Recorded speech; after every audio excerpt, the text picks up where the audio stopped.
वैसे तो बचपन से ही मेरा झुकाव रहा था फिल्मों की तरफ।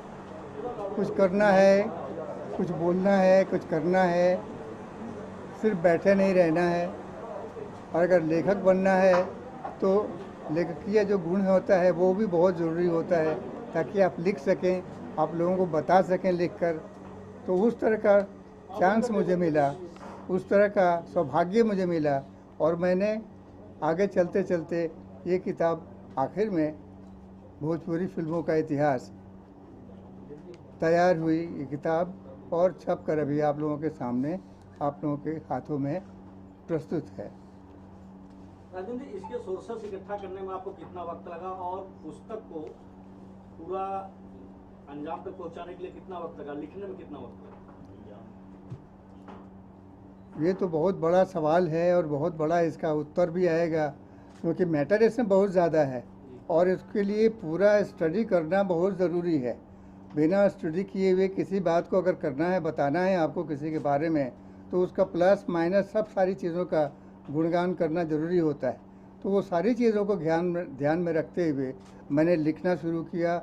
लिखने से पहले मैंने रिसर्च करना शुरू किया कि ये कहाँ से स्टार्ट हुआ है और कहाँ से कहाँ तक पहुँचा है, कैसे पहुँचा है, रास्ते में कितनी कठिनाइयाँ आई हैं। उन सारी कठिनाइयों का जिक्र करना भी ज़रूरी होता है, तब मालूम होता है कि उस चीज़ की पर्सनालिटी क्या है, उसकी कीमत क्या है।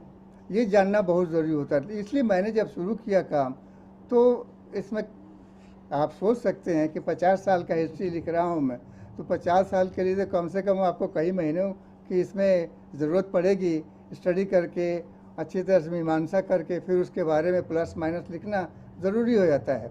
वो मैंने किया, और इसके लिए एक खुशी की बात यह है कि मेरे पास टेलीविज़न था, मेरे पास सब जो सुविधाएं होती हैं आजकल के पत्रिकाओं के ज़रिए, माध्यम सब मुझको मिलते रहे, और मैं उन पर देखता रहा, पढ़ता रहा, लिखता रहा।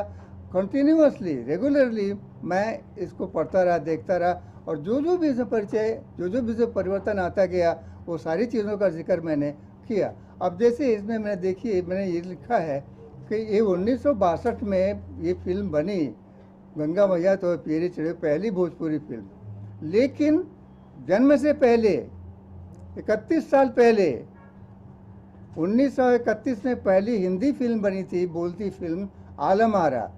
उसमें इसका एक गीत लिया गया था कि, और वो गाना इतना हिट हुआ था, इतना हिट हुआ था कि लोगों की ज़बान पर वो गाना था, हर लोग इसको गाते थे। और गाने में तो क्या है कि गाना के ज़रिए आप कहीं से भी कहीं पहुंच सकते हैं। तो ये जो गाना लिखा गया, उसके कि दर्शन के लिए मैं, उसका मतलब ये है कि मैं दर्शन के लिए तड़प रहा हूँ, तेरा दर्शन नहीं मिल रहा है, तेरे शब्द सुनाई नहीं पड़ रहे हैं, भगवान करे तू मेरे सामने जल्दी से आ जा। तो ये भोजपुरी में गाना था। भोजपुरी तो मुझे भी आती है, मैं भोजपुरी बोल सकता हूँ, बोलता ही हूँ। तो कहते हैं ना कि देखन में छोटन लगे घाव करे गंभीर। ये भोजपुरी फिल्म ऐसी ही है, ये है तो बोली, लेकिन इसकी सीमा अंतर्राष्ट्रीय सीमा को पहुंचती है, छूती है, क्योंकि भोजपुरी बोलने वाले दुनिया के अधिकतर देशों में पाए जाते हैं, जो रहते हैं और अपना जीवन यापन करते हैं। तो ये भोजपुरी सिर्फ बोली नहीं है, इसके अंदर बहुत गुण है, इसके अंदर बहुत वज़न है, और ये वज़न किसी दूसरी बोली में नज़र नहीं आता है। चाहे वो मैथिली हो, चाहे वो बज्जिका हो, चाहे वो अंगिका हो, किसी में भी ये गुण दिखाई नहीं पड़ता है जो इसमें है। और इसीलिए दूसरे लोगों ने भोजपुरी में आकर के फिल्में बनाना शुरू किया था, क्योंकि अब देखिए ना, इसके अंदर गुण है, तभी तो डॉक्टर राजेंद्र प्रसाद जो हमारे प्रथम राष्ट्रपति थे देश के, उन्होंने, उनकी भाषा भी भोजपुरी है, तो उन्होंने देखा कि उनकी भाषा में अभी तक तो कोई फिल्म बनी नहीं है, जबकि गुजराती में बन गई है, मराठी में बन गई है, मलयालम में बन गई है, तो हिंदी में कि भोजपुरी में क्यों नहीं बनी है। तो उन्होंने विश्वनाथ प्रसाद शाहाबादी से बताया, बात की, कहा कि भाई आप लोगों के पास तो इतना पैसा है, आप तो कारखाने के मालिक हैं, खदान के मालिक हैं, क्या आप एक पिक्चर नहीं बना सकते हैं। उनको एक प्रेरणा मिली विश्वनाथ प्रसाद शाहबादी को उन्होंने कहा कि ठीक है मैं बनाऊंगा पिक्चर। और उन्होंने बाद में नज़ीर हुसैन जी से मुलाकात की, बात की, उनसे स्क्रिप्ट लिखवाया और फिल्म बनी और इतनी ज़बरदस्त पिक्चर बनी कि आज भी लोग उसको याद करते हैं, उसके गाने गुनगुनाते रहते हैं। तो चीज़ ये है कि अगर आप कुछ करते हैं, सही मायने में आप करते हैं, तो उसका असर बहुत दूर तक पहुंचता है। अब जैसे मैंने भी कहा कि देखन में छोटन लगे, गाँव करे गंभीर, ये भोजपुरी बोली लगती है, लेकिन ये अंतर्राष्ट्रीय सीमा को भी छूती है, जो किसी बोली के दूसरी बोली के बस की बात नहीं है। तो मैं ये बोल रहा था कि भोजपुरी बोली न कह के हम इसको कहें कि एक भाषा ही है, क्योंकि भोजपुरी का बहुत विस्तार हो गया अभी। ये बिहार, यूपी, मध्य प्रदेश की बोली है और इस तीनों प्रांतों में ये बहुत अच्छी तरह से बोली जाती है और इसलिए इसका एक अपना रुतबा है, अपना एक स्थान है और उस स्थान को बनाए रखने के लिए, आगे बढ़ाने के लिए एक बात तो माननी पड़ेगी, भोजपुरिया लोगों ने इसको बहुत आगे बढ़ाया है। फिल्म इंडस्ट्री में, हिंदी फिल्म इंडस्ट्री में अगर कोई कहा जाए कि गढ़ है या मजबूत सीढ़ी है तो वो है भोजपुरिया लोग, जो बिहार से, यूपी से, मध्य प्रदेश से बिलोंग करते हैं और वही पूरी हिंदी फिल्म इंडस्ट्री में छाए हुए हैं। कह सकते हैं कि वो रीढ़ की हड्डी की तरह हैं और उन्होंने ही भोजपुरी हिंदी फिल्म को आगे बढ़ाया है। तो भोजपुरी को क्यों नहीं करेंगे? तो भोजपुरी में किया और भोजपुरी में जो 2-3 पिक्चरें उनमें बनी, जैसे गंगा मैया तो पीरी चढ़ी वो, उसके बाद लागे नहीं छोटे राम, उसके बाद विदेशिया, ये 3 फिल्मों ने तो रिकॉर्ड तोड़ दिया। इतनी ज़्यादा इसमें कमाई हुई है। मैं एक बात और बताऊं कि भोजपुरी की एक दूसरी जो अद्वितीय मिसाल है वो ये है कि जब ये पिक्चर बनी और रिलीज हुई थिएटर्स में, सबसे पहले बनारस के प्रकाश टॉकीज में ये रिलीज हुई थी। उसके बाद बिहार के जितने भी थिएटर, छोटे छोटे शहर हैं, उस शहर में जितने भी थिएटर हैं, सब ने इसको अपनी इज्जत का सवाल बना लिया, कहा कि हमारे थिएटर में भी ये पिक्चर रिलीज होगी।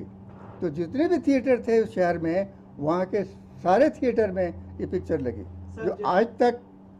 सॉरी सर, इंटरप्ट किया, आप माफी चाहते हैं इसके लिए। सवाल ये है सर कि सबसे पहले तो मैं आपको शुक्रिया कहना चाहता हूँ कि आपने भोजपुरी सिनेमा के इतिहास को डॉक्यूमेंटेड किया, इसे कागज पर उतारा, इसके लिए सबसे पहले तो आपको साधुवाद और शुक्रिया। सर सवाल यह है कि आज के इस दौर में जब डिजिटल इतना मजबूत है, इंटरनेट इतना मजबूत है, ज्यादातर चीजें पब्लिक डोमेन में है। आपने जो कहानी बताई, मुझे लगता है यहाँ मौजूद ज्यादातर लोगों को कहानी पता होगी कि राजेंद्र प्रसाद ने हमारे महामहिम किस तरह से कहा कि भाई किताब लिखिए, आप फिल्म बनाइए। जब सब कुछ इंटरनेट पे है, ऐसे में क्या ऐसी चीज है, क्या ऐसी जानकारी है जो आपकी किताब में मिलेगी जो इससे पहले पाठकों को, ऑडियंस को नहीं पता थी? क्या उसके लिए आपने कुछ लोगों के इंटरव्यूज किए? क्या आपने कोई ऐसे एक्सक्लूसिव जानकारी इकट्ठा की जिससे आप हमें शेयर कर सके कि भैया ये एक चीज है जो मेरी किताब में मिलेगी? बस देखिए, जब इतिहास हम लिखने बैठते हैं तो उसमें ये देखा था इसका प्लस माइनस क्या है, वो सारी चीज़ों का उसके बारे में बोलते हैं। बाकी जो दूसरी चीज़ें होती हैं वो दर्शक हो जाते हैं, वो उसके गवाह बन जाते हैं और वो उसके साक्षी बनने के बाद आगे अपने अपने विचारों को व्यक्त करते हैं। जो इतिहास लिखने की बात है वो इतिहास ही होता है। भोजपुरी का इतिहास हो या हिंदी का इतिहास हो, उसमें कोई भी डिवीजन नहीं हो सकता है। जो है, वो फैक्ट है और फैक्ट रहेगा, उसको कोई बदल नहीं सकता है। नहीं वो उसमें खामखा का प्रस्तावना करके, तारीफ करके उसके रूप को बढ़ा नहीं सकता, बिगाड़ नहीं सकता है, क्योंकि जो है वो है, जो सत्य है वो सत्य है।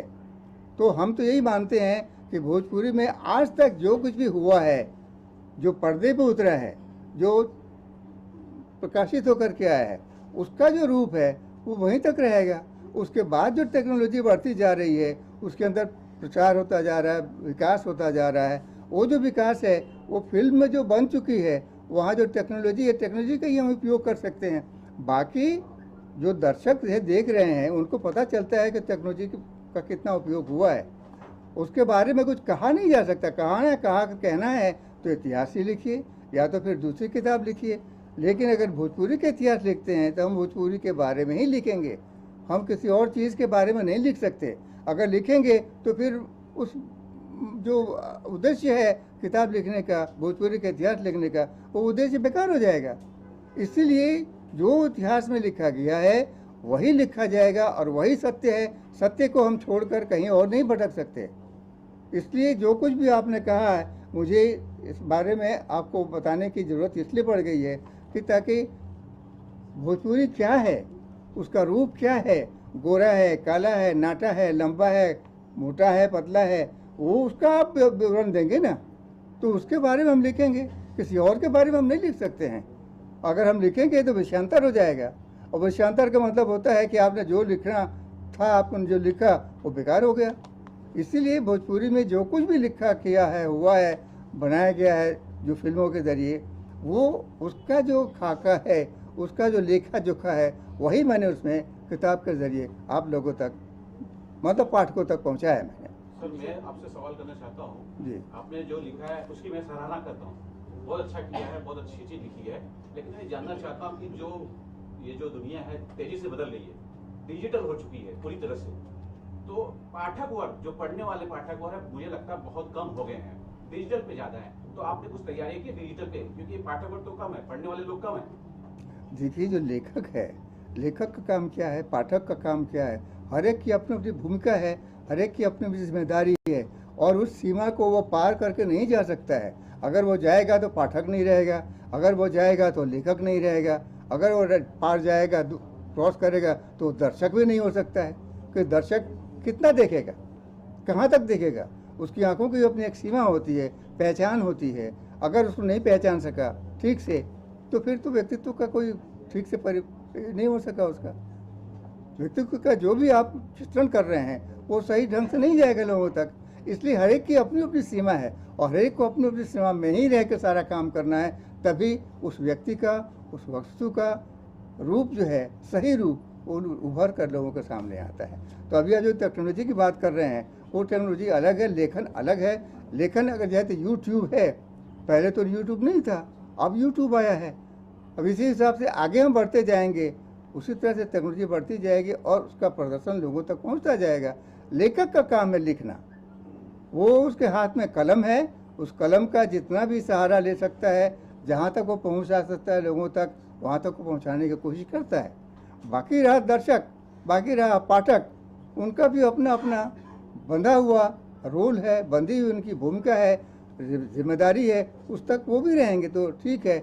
अगर उसको क्रॉस करते हैं तो फिर वो दर्शक नहीं होंगे, फिर वो पाठक नहीं रह पाएंगे। बिल्कुल। डॉक्टर राजेंद्र, मेरा एक सवाल है कि आपने इतिहास लिखा भोजपुरी फिल्मों का, आज का जो दौर है सिनेमा का, स्पेशली भोजपुरी इंडस्ट्री का, उसे आप कैसे देखते हैं? क्या ये दौर जो है वो पहले के मुकाबले शानदार है, उम्दा है, बढ़िया कर रहा है, या इसमें किसी तरह की सुधार की जरूरत है?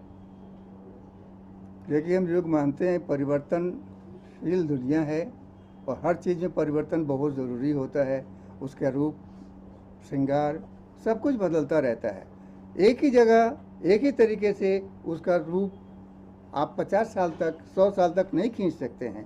उम्र का भी एक तकाजा होता है, ज्ञान का भी तकाजा होता है, अनुभव का भी तकाजा होता है। जैसे जैसे को अनुभव मिलता जाता है, वैसे वैसे अपने विचार बदलता जाता है, और उसी विचार को लेके जो ज़रूरी है उसको व्यक्त करता जाता है। तो हम यही कहेंगे कि जो भी विचार है, आज का जो विचार है, कल वो ज़रूरी नहीं है कि वो सही रहेगा। हो सकता है उसमें कुछ मिलावट आ जाएगी, कुछ उसमें वृद्धि हो जाएगी, घटाव नहीं होगा उसमें सिर्फ वृद्धि होगी, और उसके रूप में कुछ परिवर्तन आएगा जो उसके रूप को आगे बढ़ाएगा, खूबसूरती को बढ़ाएगा। ये चीज़ है, ये हम ये मानते हैं कि माध्यम का सबसे पहला गुण क्या है कि जो उसके सामने आता है उसको वो कैच करता है। जो उस रूप में आता है सामने, उसी रूप में वो कैच करता है। उसमें और कुछ ऐड नहीं कर सकता है, वो कुछ भी उसमें जोड़ नहीं सकता है, न घटा सकता है। वो कि जो है वो है। सर, मेरा सवाल आपसे है, मुझे बहुत खुशी है कि आपने भोजपुरी सिनेमा के इतिहास पर एक किताब लिखी है। मैं बस ये जानना चाहता हूँ कि ये किताब सीधी सी बात आपने 1931 से जोड़कर इसे बखूबी बताया है।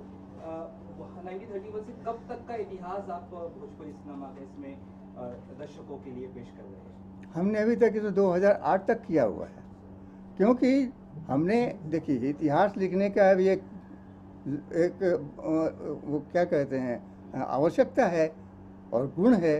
क्योंकि आप जब इतिहास किसी के बारे में लिखते हैं तो कम से कम 10 साल बाद तक उसको जोड़ना पड़ता है कि उसका 10 साल के बाद तक उसका रूप क्या होगा, या 10 साल पहले तक आप नहीं कर सकते हैं क्योंकि उसका रूप अधूरा रहेगा।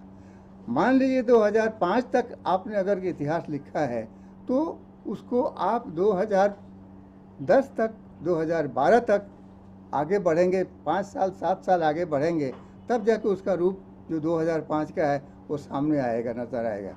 इसलिए जो भी इतिहास लिखा जाता है उसमें 10 साल का गैप हम लोग रखते हैं कि ताकि वो 10 साल के अंदर उसका जो रूप परिवर्तन होता है, उसका जो रूप धारण होता है, उसका जो स्थायी रूप आता है वो लोगों तक पहुंचता है। हम आज की बात अगर लिखते हैं तो इतिहास नहीं होगा, ये घटना हो सकती है, इतिहास नहीं हो सकता है। 5 साल के बाद हम यही घटना इतिहास बन जाएगी। तो इसीलिए जब इतिहास लिखते हैं तो 10 साल का हम लोग मार्जिन रखते हैं कि जब भी हम लिखते हैं 10 साल, अगर मान लीजिए ये 2023 है तो कम से कम 7 साल पीछे तक का हम लिख सकते हैं, 2015 तक का हम लिख सकते हैं, उसके बाद का हम नहीं लिख सकते हैं क्योंकि उसमें कुछ भी परिवर्तन आ सकता है टेक्नोलॉजिकली। राजन जी, इस पुस्तक में किन हीरो का आपने जिक्र किया और किन हीरो का आपने दरकिनार कर दिया? बेटा सबड़ा तो देखिए ये तो सवाल मुझे अच्छा नहीं लग रहा है, इसलिए कि जो हुआ है वो हुआ है।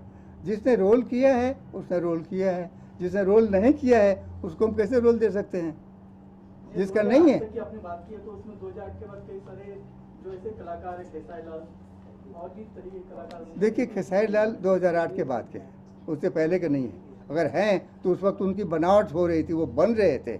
बनने के समय में इतिहास नहीं लिखा जाता है, बन जाने के बाद ही उनका रूप जब सामने आ जाता है क्रिस्टल की तरह, तभी जब उसके बारे में हम कलम उठा सकते हैं, लिख सकते हैं, बोल सकते हैं। सर जैसे आपने कहा कि आपने इस बुक में पूरा फैक्ट लिखा है तो कुछ पॉजिटिव चीजें भी होगी, कुछ नेगेटिव चीजें भी आई एम श्योर आपने मेंशन की होगी इसके अंदर। जी हाँ बिल्कुल। उसको लेके किस तरह की कठिनाइयाँ आई, अगर उस बारे में कुछ बताएं। क्या आपने क्या सच में मेंशन की है नेगेटिव चीजें भी इस पुस्तक में, अगर उस बारे में कुछ? देखिए सबसे पहली बात बता दूं, 1964 में पहली फिल्म भोजपुरी की 1962 में बनी, 63 में बनी, 64 में बनी।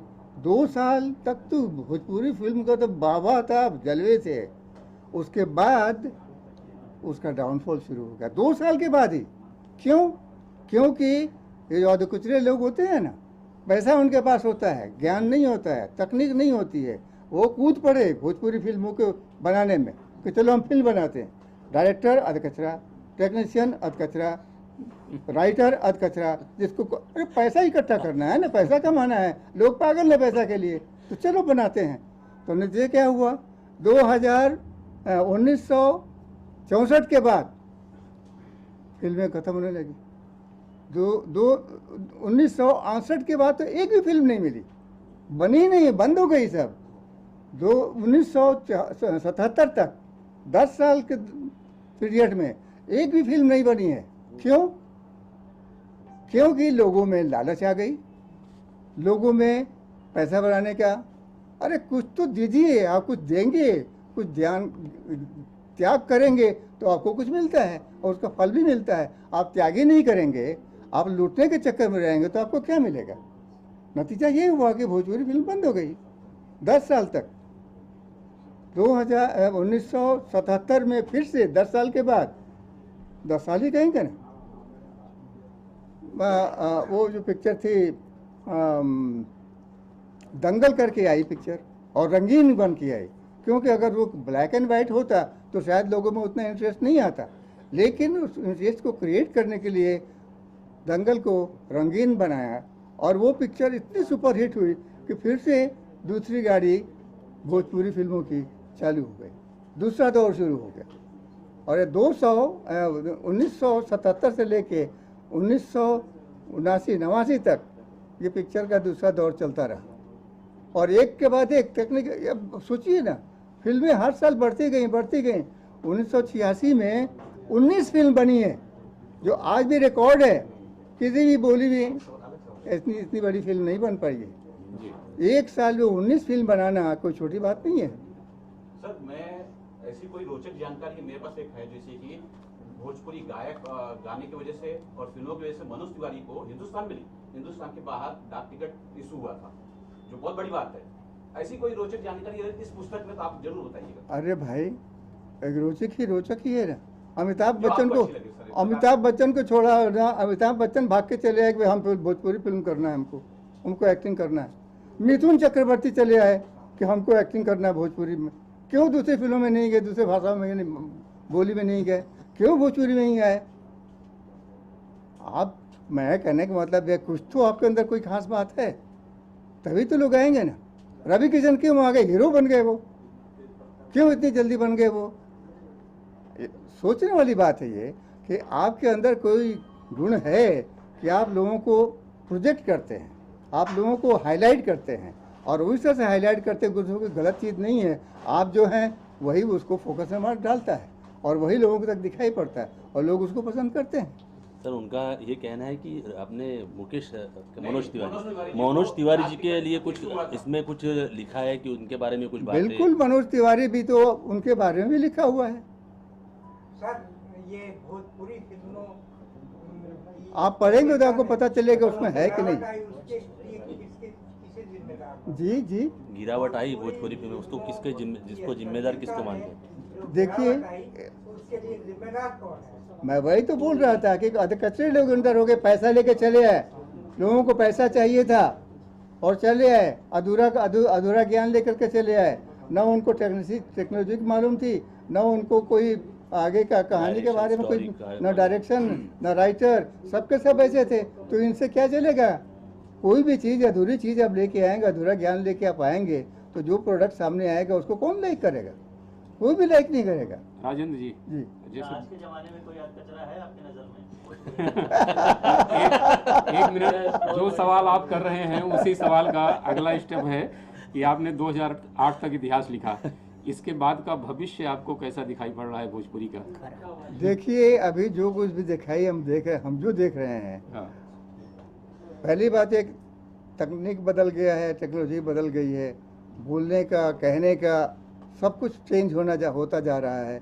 तो इस हिसाब को लेकर आज के जो भी टेक्नीशियन हैं, जो इस चीज़ को देखते हैं, जानते हैं, समझते हैं, वो इस बात को जानते हैं कि हम किसी चीज़ को कैसे हाईलाइट करेंगे। अगर तकनीक बदल गई है तो उसको कैसे एक्सप्रेस करना है, ये उसकी जिम्मेदारी है। वो लोग का काम है ये कि आज जो कुछ भी हो रहा है, आज का जो टेक्नीशियन है, आज का जो फोटोग्राफर है, आज का जो राइटर है, डायरेक्टर है, आज का जो सिंगर है, आज का जो म्यूजिक डायरेक्टर है, आप देखिए ना, म्यूज़िक में भी कितना परिवर्तन हो गया था। जो शुरुआत की म्यूज़िक था, बाद का म्यूज़िक था, और आज का म्यूज़िक देखिए कितना परिवर्तन आ गया। क्या आप कहेंगे कि ये हिंदुस्तानी म्यूज़िक है? क्या हिंदुस्तानी संगीत है?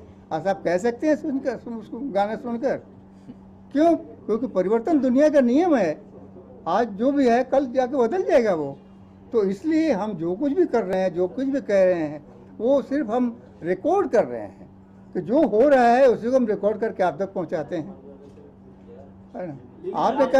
आपने क्या मनोज तिवारी जैसे आपने कहा कि बदलाव प्रकृति का नियम है, तो आज का दौर जो है वो ऑनलाइन का दौर है, तो आप पुस्तक लेकर क्यों आ रहे हैं? कुछ खास बात? देखिए, ऑनलाइन सबके बूते की बात नहीं है। ऑनलाइन के लिए सामने तो कुछ चाहिए ना आपको देखने के लिए। कौन लाएगा? लिखेगा तभी तो आएगा ना सामने। बेसिक चीज़ क्या है, रूट क्या है? लिखना, लेखन। लेखक अगर है तो कलम से लिखता है वो, और उस कलम को वो तकनीक के ज़रिए वो चेंज करता है, चाहे ऑनलाइन पे जाए या फिजिकल पे जाए।